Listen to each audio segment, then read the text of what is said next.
Hello wonderful people, my fellow Ashen ones and my fellow hunters. I miss you all like hell. I miss uploading, I miss the whole community. I really apologize for the long hiatus, but I was traveling in February and I came back in early March to London, and it was very busy when I came back here, and I was separated from my PC, so I wasn't able to edit while I was traveling, although I wanted to do that on my laptop, but I couldn't do that. I ended up taking my PlayStation 4 with me, and I ended up playing Neo and For Honor, which are awesome games. I fully recommend these games, and they're gonna be included in this channel in some capacity in the future. Now let's talk about the last DLC for Dark Souls 3, The Ringed City, which came out just a couple of days ago. I want to share my thoughts, or to be specific, my unorganized thoughts, just giving you a taste of what I think. Of course, this opinion will evolve as time goes on, as we learn more about the DLC, but I have so many thoughts. I loved it. Just to give the brief summary, it was much better than Ashes of Ariandel. But yeah, let's start.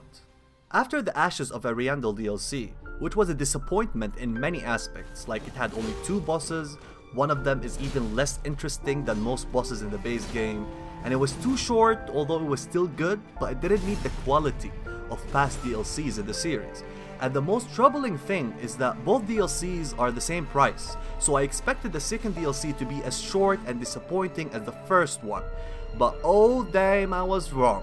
The Ringed City passed all my expectations and more. It had the full heart of the Dark Souls series. I wanted to explore every inch of this land and find out all of its secrets. It made my heart pound when it took so long to find a bonfire. It's one of the things that Dark Souls 3 lacked, and it was in Dark Souls 1 every step of the way. Also, the exhilarating experience when you find secret pathways and items. It's such a joy as it encapsulates all the glory of the series in this little piece of DLC. The enemies were relentless and unforgiving as ever, yet the scenery and atmosphere was so serene, beautiful, and mysterious. I had a ton of fun traversing the areas, especially the Ringed City. It gave me the Anor Londo vibe, yet it was still better. The bosses were as challenging as ever, although there was one boss that was annoying as hell, the optional boss Dark Eater Midir, which is a dragon by the way. I think big monsters don't really work in the Dark Souls series, as evident of this freaking dragon. It's not broken, but it's just no fun with all the weird hitboxes they exhibit. The final boss was way more epic than I ever imagined. It was in the same level of Soul of Cinder, Ludwig, and Gehrman.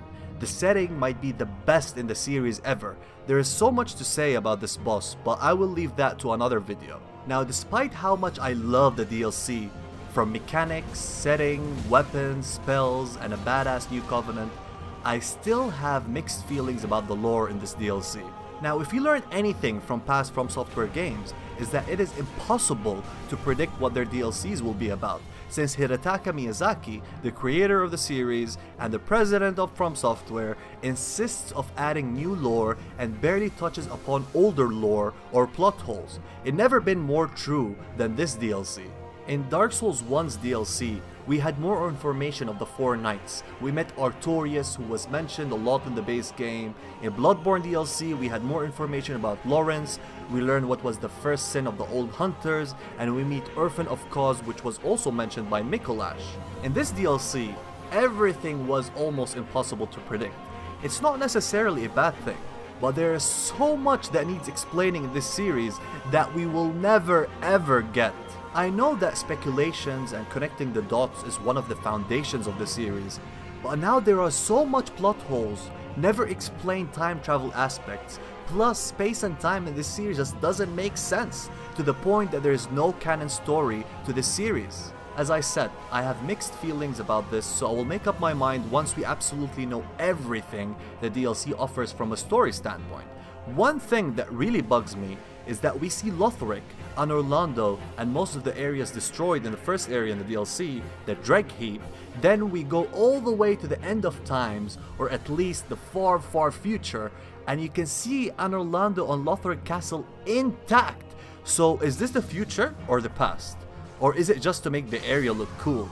I have no freaking idea. Just to finalize on the story standpoint of this DLC, is what I'm afraid of is maybe From Software isn't as intricate in their storytelling as we were led to believe, because there's no consistency throughout the world. There is, I don't know how to describe it, but there's no consistency. There is no canon stories. Time travel and space and time, all this is convoluted.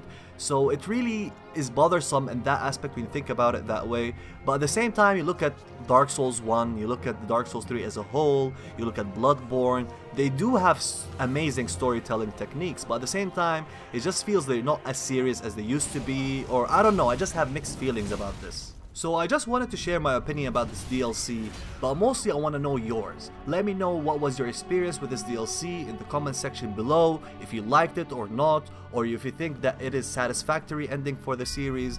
I'll be very interested to see what you think, guys. I will be uploading regularly from now on. I have a ton of things I want to share. Also, I will continue all the past series that I had. This includes the Bloodborne playthrough and the underrated build series and the top 10s. I will also be doing an in-depth run for Dark Souls 3 as well. One last thing. The saddest thing is that this DLC is the last chapter for Dark Souls. Dark Souls means a lot to me and others. It's literally what this channel is all about. It's really defined gaming for me in the past couple of years, but all good things come to an end, and it's sometimes for the better. I think this is a good thing. In fact, I think it's perfect. The story of Dark Souls has been told. Any additions to it will be just to please the corporatist overlords. To be honest, I will be very worried if Dark Souls is the only franchise From Software has, but since we saw what From Software is capable of in Bloodborne, I'm actually more excited for a new IP than a Dark Souls sequel. Miyazaki is best when he creates a new world. And if you're worried about the Dark Souls YouTube channels, don't be, because From Software earned our trust as consumers, and I have no doubt that the next series will be nothing short of glorious. That's all for this video, my friends. Thanks for tuning in. See you in the next video. Farewell.